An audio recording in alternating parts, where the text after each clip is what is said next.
देसी घी से बनी ये क्रीम आपकी स्किन को इतना टाइट, इतना शाइनियर और यकीन करें ग्लास स्किन में कन्वर्ट कर सकता है।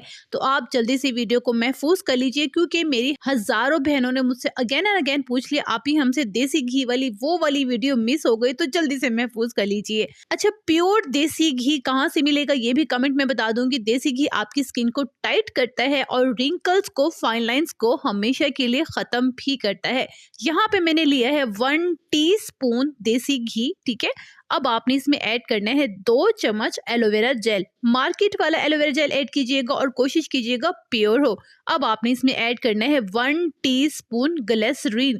सिर्फ 3 इंग्रेडिएंट है और तीनों के ही अलग अलग काम है, ठीक है। बहुत अच्छे से आपने मिक्स करना है। जितनी अच्छी मिक्सिंग होगी उतने ही बेहतरीन रिजल्ट्स होंगे। इस क्रीम को बनाकर आप 1 महीने तक के लिए स्टोर भी कर सकते हैं, खराब होने वाली चीज नहीं है। अच्छा, देसी घी से